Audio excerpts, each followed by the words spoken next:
And we're back. Hey, and welcome to PAX Unplugged here from No Direction.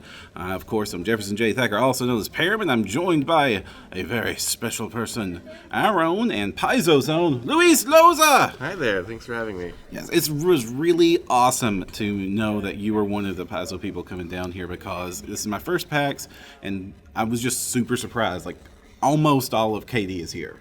Yeah, it's pretty amazing. We're missing the Marlows, we're missing Lauren, I do miss Lauren, we're missing Ryan, and of course our newest member, Owen. Yep, I mean, and then real junior member. I don't know if they could have handled all the responsibilities of a convention. yeah, I don't know. Owen seems like a guy that has very little experience with conventions. It'd be tough. Yes, and we, however, have been really enjoying our time here at this convention. I have. Have you? Yeah, absolutely. It's been great. I get to play Pathfinder all day. I know. Yeah. So the Paizo booth, they didn't bring all the merch this year. It's not like the giant purple and black puzzle piece full of Pathfinder goodies it was. You guys are just doing demos for PF2 right now, right? Yeah, that's right. Right.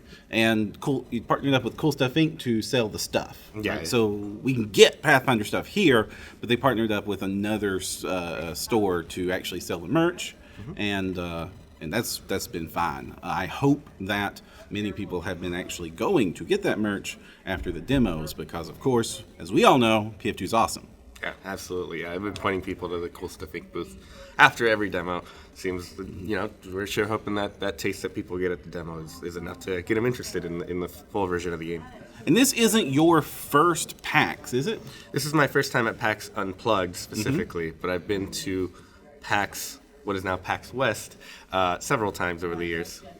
Okay, so what's the difference between PAX West and PAX Unplugged? Well, the first big difference is PAX West, and I'm sure PAX East and PAX South are all focused. The big focus is video games. Lots of companies are here to show off video games, but here at PAX Unplugged, it's all board games. That's why it's unplugged. There's no digital stuff at all. It's board games left and right, all across the exhibitor hall. Well, not quite. There's something digital. Sirenscape's here. I know that they're a Paizo partner.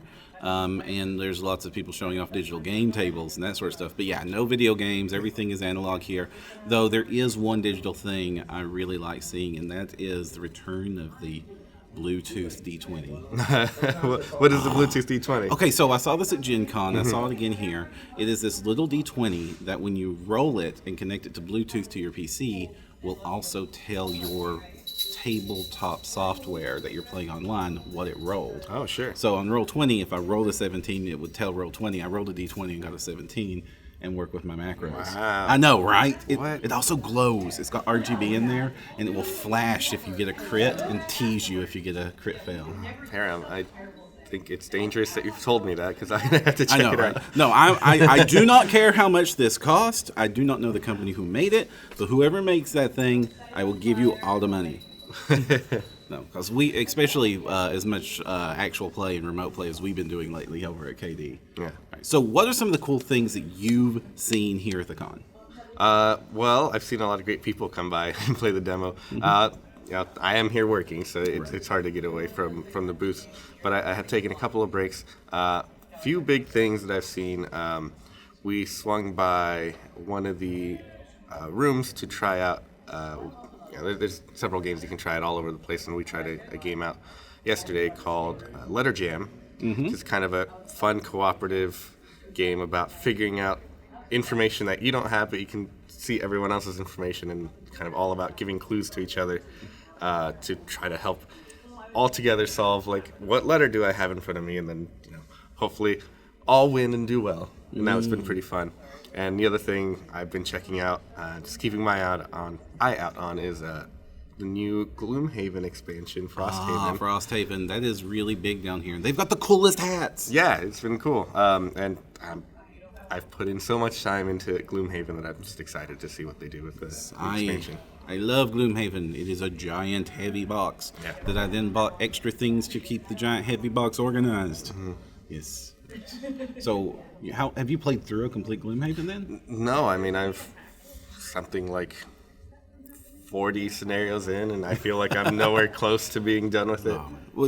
That's the thing. It's like, I'm glad it's getting a sequel, but good Lord, I can't imagine even finishing all the content in our box. Yeah. And then the expansion, I still haven't gotten that, which I would then get after that. And oh boy. But hey, always good to have more great games here. I have seen myself a lot of great little indie press RPGs. There's a group here making a game called Weave. And it's like this RPG that's played with basically their own version of tarot cards. They're tarot-inspired cards. But the cool thing is that it uses the smartphone to run the actual rules of the game, but you still play it analog with dice and cards. It's just when it's time to resolve stuff, occasionally you scan it with a smartphone. And all the phones are linked together, so the GM has like all the characters and stuff and able to do it. And you're able to generate characters with these cards. So that was really neat. And just a lot of really cool indie games. And also, have you played Obscura yet? No, I haven't. It's Obscurio, and maybe the best game I've played at the convention. Okay. And maybe the best board game I've played in a long time. So, Obscurio, if you haven't noticed, it's a game where a group of wizards are lost in this magical building, and they have to go through the correct portal doors to get out. Okay. One of the players plays a book. The book is giving them hints. The book is not allowed to talk to the players. They can just give clues. So how it works is you draw a card, and it is like a cool fantasy image, but it's like really wacko. Like lots of random elements, and that are all just like, what in the world is a bird doing with 3 legs holding a key in its beak? Sure. And the book looks at the card, then puts it away, then draws 2 more cards that are also pictures, and tries to point at the new pictures hints as to what the real picture is. But there's a traitor who then gets to pick a card that they think matches the hints to throw them off the track. It's just this little social game, but it was like we played it 4 times, and I wanted to play it again. Wow. Yeah. And have you seen the LFG area here? No, I haven't. Okay, so this is something PAX does. Oh, wait, I think it's you. I just bought a board game. I don't have anyone to play with or teach me, and I'll just stand here until we get a group together. Exactly. Yeah. They put it up on the screen, the giant LFG cone. It's awesome. Now, getting back to Pathfinder, how do you think people are reacting to PF2 here at PAX? There have been so many people who have come by that have never played Pathfinder before. Some of them haven't played any tabletop RPG ever. There's been 3 or 4 people at my various demos that this is their first time rolling D20s to play the game. Some of them, have experience and know what the game is. They come with their friends, or some of them. Well, one group said, "Hey, we've listened to the Glass Cannon podcast. Oh yeah, and we know what Pathfinder is and how it works. We just haven't had a chance to sit down and play with it. And it seems like every time that I run a demo, everyone seems to enjoy what they're doing and has a great time with it. It being a demo means it's very low stakes, so I can kind of just throw out stuff to make it more fun. If it looks like someone wants to try something really cool and exciting, they can do that because it's a demo. It's not a home game. You can try to grab that snake and then use that snake to tie up another snake. Great, go for it. Yes. Then you make a snake bola out of it and throw it at goblins. Yeah, exactly. Awesome. And I know PFS is active here. A lot of people saying farewell to PF1 with some of the big finale, one good chance to get those big finale scenarios in. And I imagine there's a lot of PF2 running. And I know Alex and James have been, when we met up with them, they were very positive about the experience. They were playing like the hardest mode of the finale adventure path. Yeah. And I believe Alex told me he died 3 times in one encounter. In the first encounter. I was actually there. I swung by to say hi and watched him die 2 of those times. But because they're high-level Pathfinders, he, of course, got better in the middle of combat. Yeah.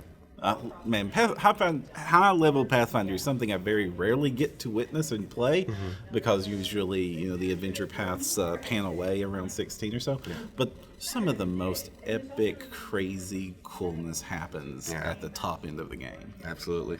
I can't wait till I'm able to really get a good, juicy chunk of what Tui is like when everybody's like 17. Yeah, I mean, there's we actually have a couple weeks now coming out with a final AP volume for Age of Ashes, which starts at 18th level. And somebody wrote that, right? Yeah, some guy named Luis Loza.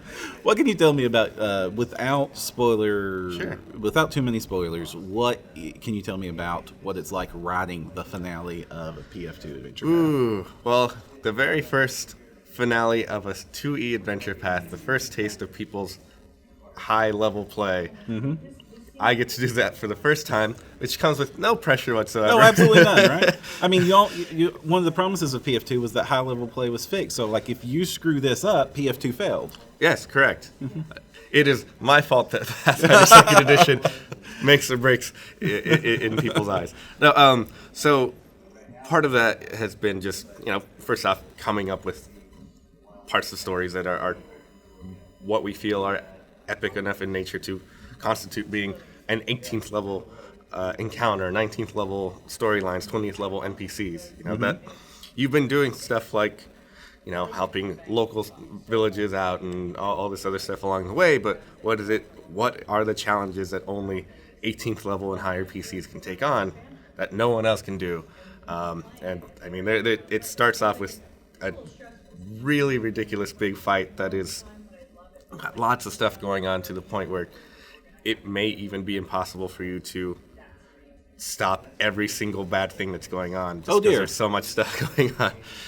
But a lot of the challenges that came with that is just, first off, obviously the game was incomplete at the time that we've been writing a lot of this stuff. And I, being the last adventure, got a bit of extra time, so I got to see things like Amanda's adventures and I can see where it is along the way and try my best to kind of tie into stuff there. This is absolutely minor spoilers for the very beginning of Age of Ashes, but there's a fire that starts. The PCs have to try to put that out. Early on in my adventure, there's another big fire, and you have to try to put it out and save people. It's kind of like a callback to that.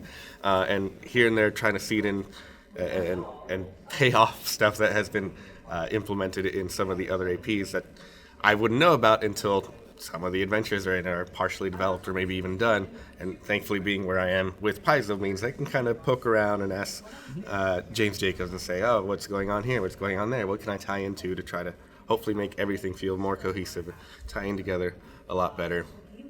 But at the same time, trying to figure out, how do I make rules for that? What are the appropriate DCs for that kind of stuff? Is this rules option still around by the time I've put it in, and then a week later we update stuff internally again? The 2E was kind of a moving target still, even from just the playtest to the final version. There were still things that are being tweaked up until literally we send it off to the printers.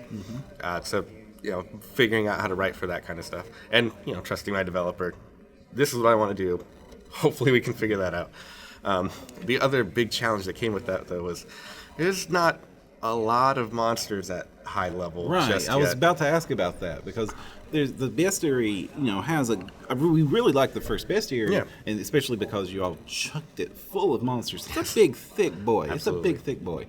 But it was a little light on the high level stuff. Yeah, I mean, we understand that you end up playing a lot more in the earlier half of a career, 1st to 10th level, just because when you start a new character, you start at 1st level, so there's a lot of stuff around those challenges that we need available to fill in stuff, especially with things like organized play right now. It's only up to like 6th level at most. It'll be a year or two before they're starting to touch 15th, 17th, 20th level monsters.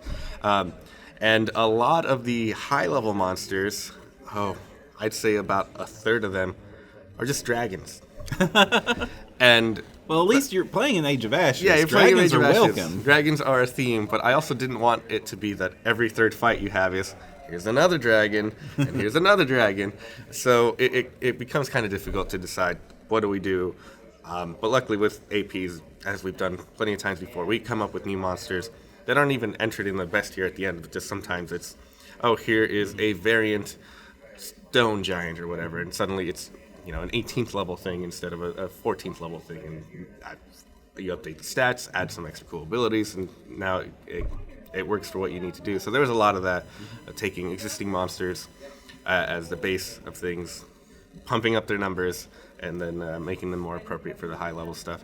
In addition to that, we do have that best year in the end every AP in the Adventure Toolbox that comes with new monsters that we can use. I mean, there's, I think, 6 or 7 new monsters in there, and pretty much all but one of them end up in the adventure itself because got to use what I can. Mm-hmm. So it will be easier as we go on when we have a bestiary too and other monsters in the future, that we can pick some of the more varieties of different things that aren't just dragons.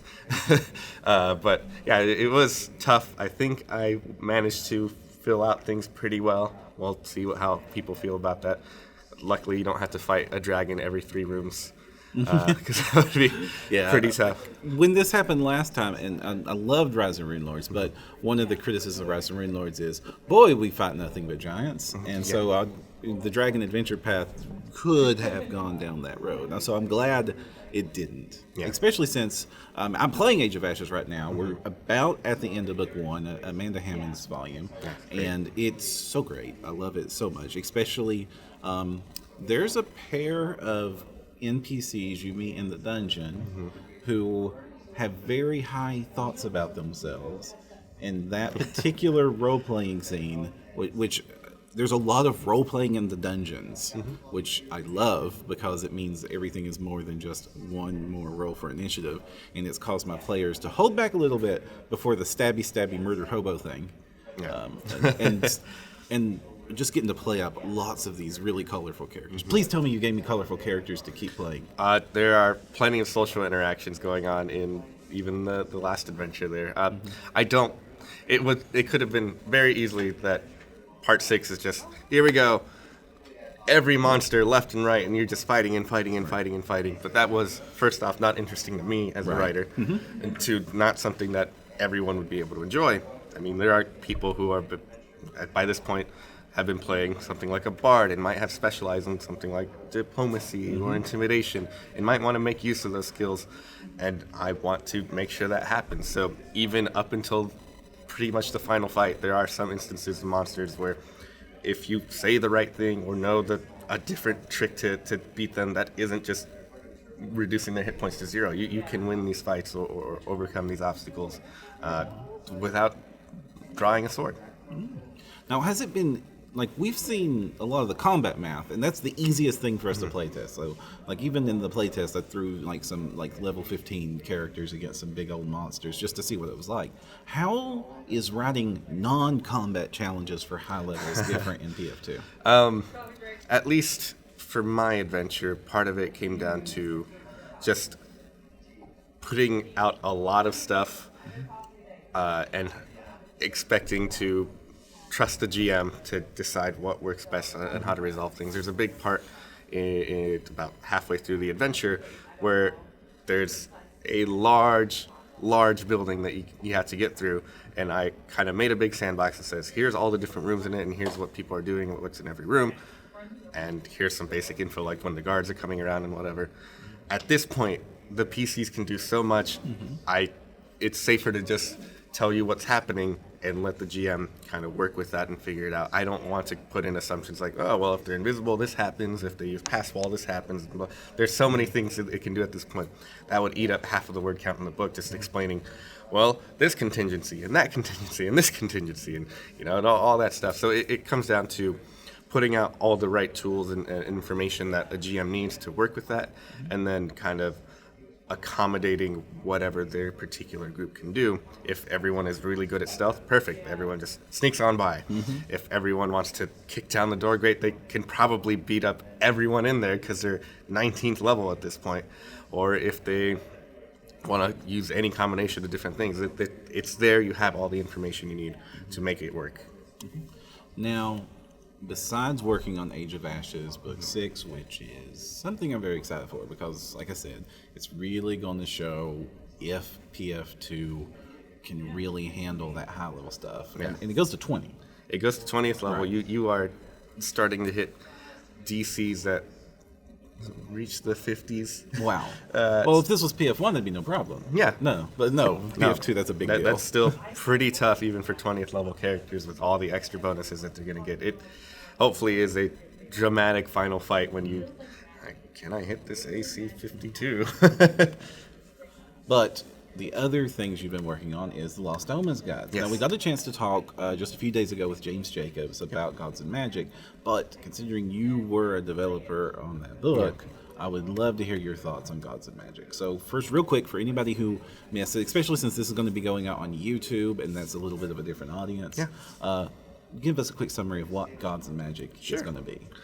So Gods and Magic is our big first chance in 2nd edition to present not only the core deities that we have kind of mentioned in the core rulebook. We mentioned who Abadar is, who Caden Kaelin is, who Desna is, and give you some basic information. Oh, Caden's a god of bravery and ale, and here's his domains, and here's his favorite weapon, but that's not very much. If you don't know who Caden already is, it takes a bit of effort to find out who that is, and we want to make sure everyone that's coming into 2nd edition has an easy resource for that. So Gods and Magic being our third Lost Omens book, pretty early on still in the life of 2E, and is our chance to explain, here's all the core 20 deities, and in addition to that, here's a bunch of other deities that exist in the setting, from Imperial Lords to, the Horsemen to, more obscure deities from outside of the Inner Sea, like Kazutal from Arcadia, Gruhasta from Vudra, or some of the Tian deities. And for some people, these are going to be brand new. This is your first time looking at them because never looked at them in 2E before. For some people, these include brand new deities that didn't exist in 1st edition. APs have had a lot of different stuff happen, and with that, a lot of new deities have risen up or even changed who they were. So we get to present you for the first time with an updated timeline. Here is Nocticula. You knew her once as a demon lord. Is she still a demon lord? What's up with that? And things like that all show up in the book.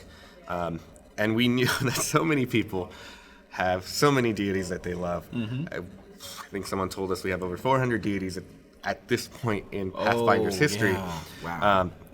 There is a deity for everyone, for pretty much every niche that you want, and there's still, I'm sure, so many niches that we can fill.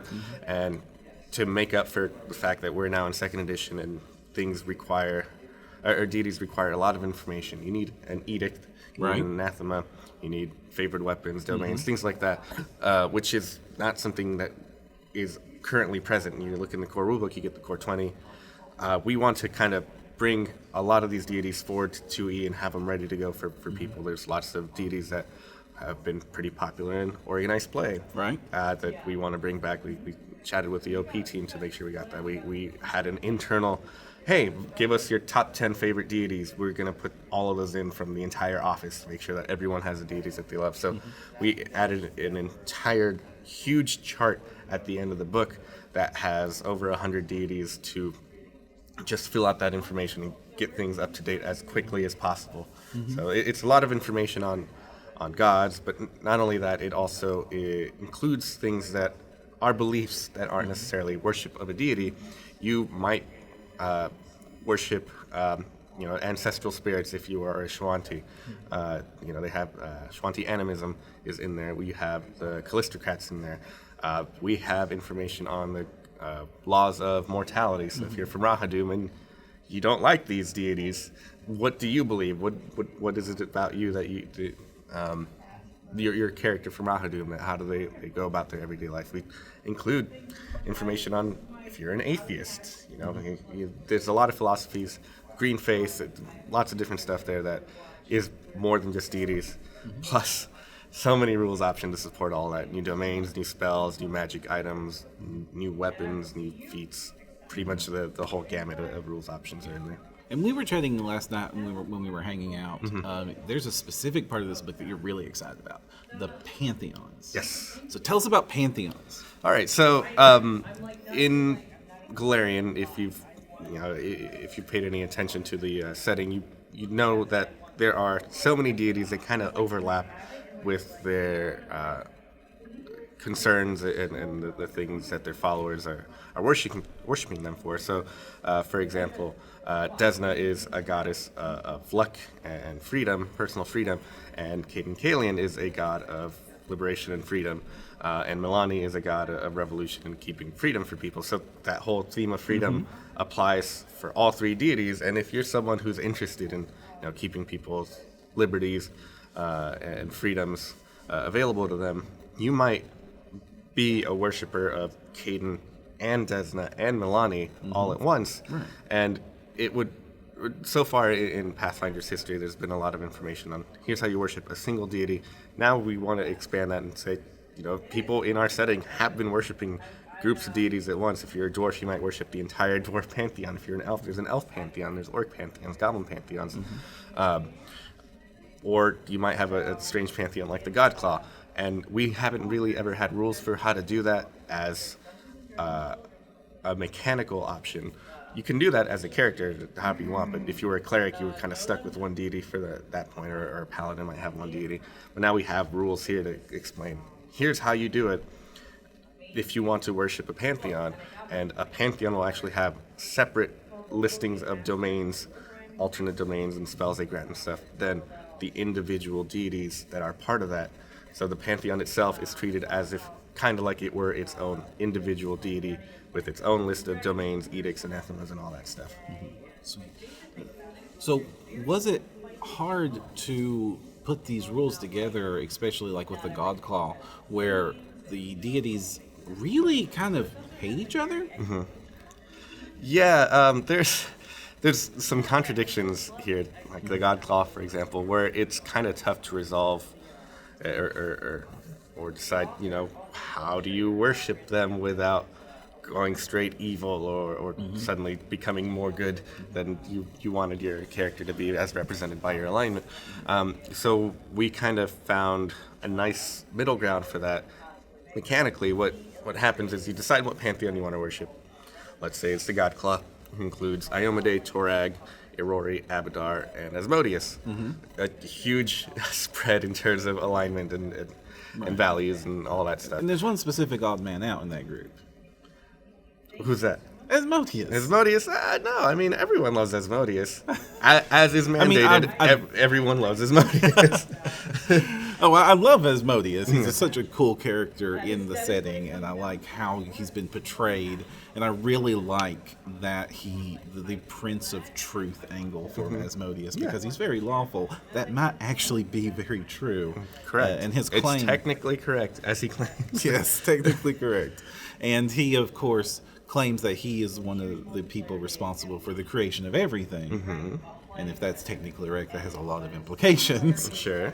But he's also, like, Iomade really hates him. Yeah, I mean, they don't get along, but they both value truth and honesty and all that stuff. And yeah, that's one of the conflicts that we came up with, is how do we explain someone worshiping both of those deities as part of a pantheon. So, like I mentioned, there's kind of a middle ground that we landed on there. So you choose the pantheon you want to worship or whatever. But each pantheon includes several deities, so what you do is then choose what we call a patron deity. Okay. Basically the primary deity that's your main focus. That is kind of the overall deity that is the one that you follow primarily over all of the other ones as part of the pantheon. So if you're a worshiper of Iomade as part of the Godclaw, first and foremost, you have to follow Iomade's edicts and anathemas. Those come first, and then immediately after are the Godclaw's edicts and anathemas. And they're, for the most part, mostly compatible, except for in cases where, maybe Asmodeus wants you to have retribution against someone in a way that maybe as the Iomade wouldn't want to, for example.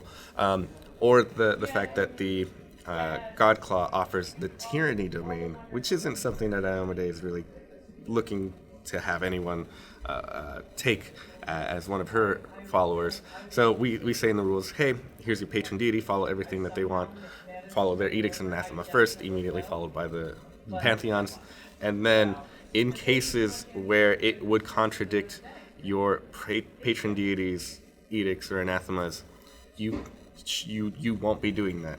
You technically have access to the tyranny domain, but because the Iomedae is your patron, taking the tyranny domain would be anathema to her beliefs. So you have to kind of work within the confines of what the Pantheon offers to not offend your patron deity and still be able to get all of that stuff. So it's a lot like how paladins were reorganized. So like these are the rules, but now they have priorities. So like my patron's Iomedae, so I do everything, but I also have to do everything Aori wants, except where it violates Iomedae. Yeah, exactly. And for the most part, that shouldn't be a problem. These deities are parts of pantheons because they work together in a way that should be compatible with each of their individual beliefs and wants. So in theory, you can do a lot of the stuff for the God Claw in a way that won't offend Iomedae and still be good. So the Pantheon of Freedom, did you write that just so the Firebrands could have something cool? I did now. That's exactly right. That was just the first example that came to mind. Freedom works a lot. I mean, there's a lot of sun deities, lots of light deities. Wind and water, I think we were discussing. If you're going out to sea, Bismara is great, Khazre is great. There's a lot of deities that kind of apply for a lot of little things that then with this Pantheon framework we have, both for ourselves and for GMs, I put out there a way for people to kind of start cobbling these things together. If you like all the deities that are about showmanship and strength and showing off, you might have the show off pantheon that kind of you can cobble together as a GM and provide to your players that might want that, or we might do that later on when it makes sense. So wait, there's going to be rules in here, or at least guidelines for creating your own pantheon? With the framework here, I mean, we already know the rules for the deities. We know edicts and anathemas and stuff. So GMs can use that as a framework. Oh, I need to homebrew my own deities for either my home campaign or for a home setting even. You can use that as a basis. I know how many domains each deity has and all that stuff. So with that same framework, you can then do the three pantheons that we present will then hopefully be a great springboard for us and for GMs to use that as they wish. Wonderful. Now, the book coming after that is Absalom. Yes. So what can you tell me about Absalom? Okay, so Absolom is great. It's what we call the city of the center of the world. It's pretty much... Which is not quite accurate. It's the city of the center of its own world. Right. It's not even on the center of its own island. It's one of the biggest cities in our campaign setting. It's kind of been there pretty prominent part of a lot of what we've done for many years, and very early on in Pathfinder's career, I think even early before the Pathfinder rules proper were out, we put out an Absolom campaign setting book and have gone back in adventures and things like that here and there, but never taken a deep dive back into the city since that book over 10 years ago, probably at this point. And we think it's due time for that, especially with an upcoming pair of APs that are centered in and around Absolom. Right. It's important for GMs and players to know what is Absolom, what is life like in Absolom, and we can easily point them to the old book, but there's a lot more that we want to say. That book was 64 pages. This book is over 280 pages, I believe. What? Yeah. Wait, I thought it would be one of the 128ers. No. When we think it makes sense, we make these books big. I like hearing that. Which, up until now, all the Absalom books, like the biggest one was a 96-pager. So this is definitely going to be more Absalom than we've ever had before. Yes, absolutely. And if you're going to be a member of the new Edgewatch and literally never leave the city for a whole 20-level AP, it's important to know the ins and outs of it. So we need to give it the space it needs to provide all of that information. So Absolom, City of Lost Omens, is a huge, deep dive into Absolom. Probably nowhere deep as we'd like to have it, but as deep as we can within the constraints of our page count, where we talk about all of the history of Absolom. There's been so many sieges and stuff throughout its history, that including one a couple of years ago. Yeah, one very recently. That there's an enormous timeline that's going into the book, along with history of things like where did all the different architecture that you see come from? There's John Compton actually provided an enormous section that's, hey, here's when this particular architecture style came into play, and here's this architectural style, things like that. The whole history of the city from the raising of the Isle of Kortos to today. We go into everyday life. Hey, it's sunrise. What's happening? Okay, it's noon. What are people doing? Oh, it's lunchtime. What are people doing then?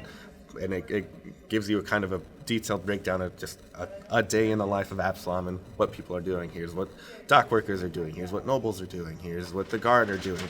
And you can kind of get a good idea of, at any time of the day, what kind of stuff might be going on in Absolom, which is pretty helpful for, it's 4 o'clock. What do your PCs do? Oh, well, what is there to do? Well, let me tell you, people are still working, but some of the people are doing this and that. We dive into the very, very intricate politics that are part of Absolom. There are so many players in the city vying for their own goals and aspirations. The Shadow War, as we call it, is a huge section in the book. I think it's 10 pages just explaining all the different politics going on. And then from there, kind of like we did with the World Guide, we break the city down into large chunks that we can kind of focus on as well. Each district has anywhere from 8 to 12 pages that just explains who lives there, what kind of things are there to see there, what kind of places are there to see, who are the guards, who are the important people living around there.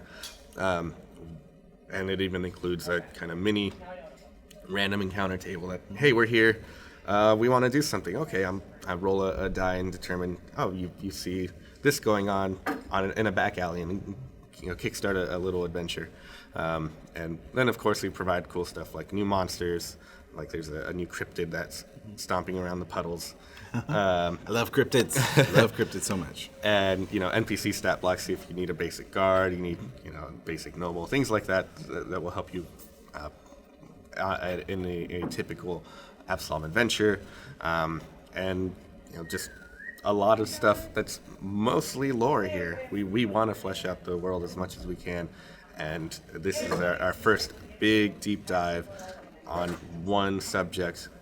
The World Guide and Character Guide and Gods and Magic all kind of had broader themes, but this is the first one where it's Absolom is the book, everything Absolom the entire time.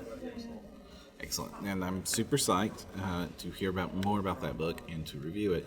But you just announced the next one. Yeah. And it had a very interesting cover. Yeah, it's great. So what can you tell us about Lost Omens Legends? Lost Omens Legends. So, with the books that we're putting together, we kind of want to not retread new ground all the time. I mean, not to say that we didn't like the previous work, but it's always great to explore more and more of the world. And there are figures that we have been talking about since literally before Pathfinder was a thing. Tarbafon was featured as a mini in the Complete Encounters line. So tiny. And technically existed. He's only CR14. Why is everybody having such a trouble against the CR14 Lich?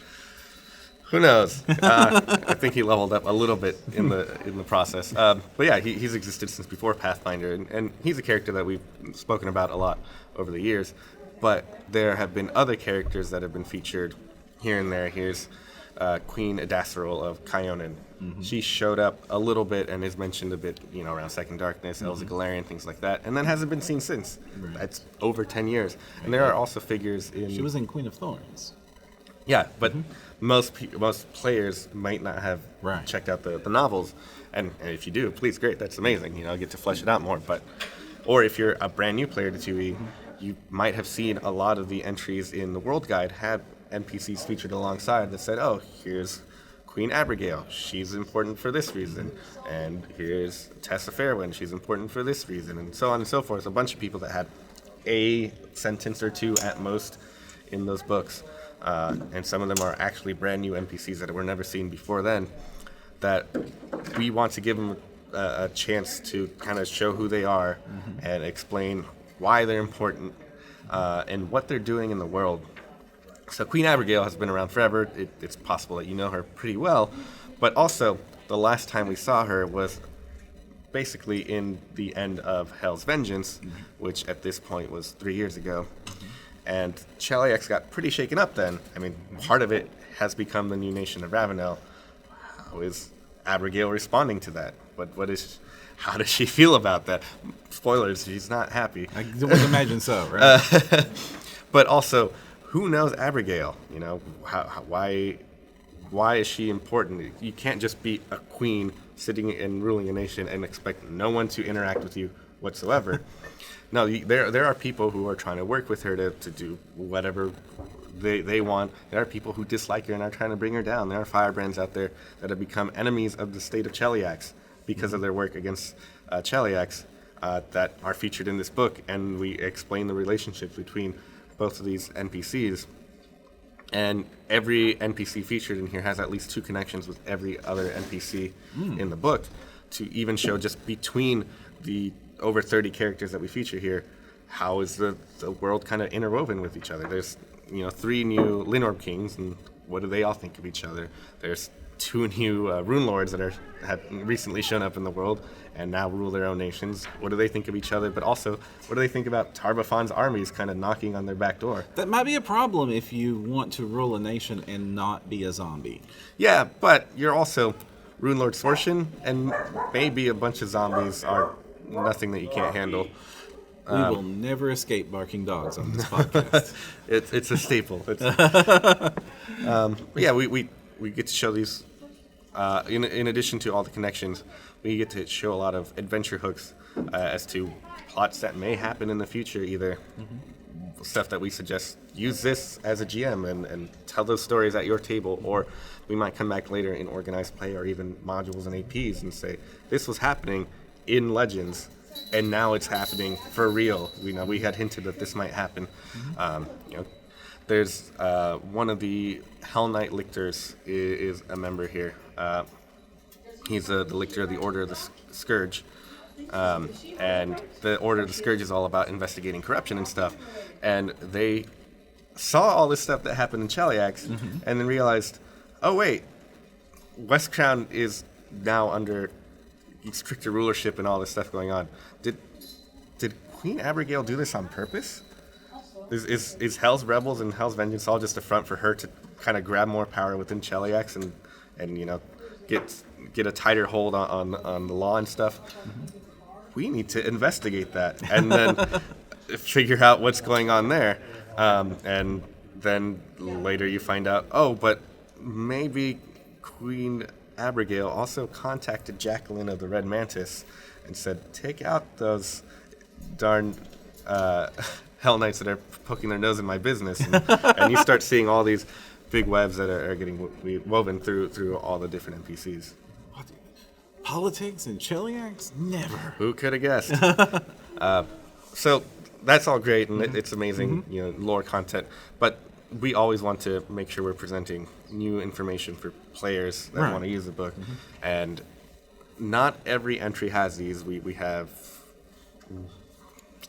I don't know, I think 8 or more, at least 8, I can say, what are larger entries for some of these NPCs that feature rules options. Right. But the way these are presented, and instead of just saying, okay, here's Queen Abigail, and now here's a bunch of devil-based feats or devil-based spells, we want to encourage players to also meet these characters in the book. We want your characters to go meet and interact with them.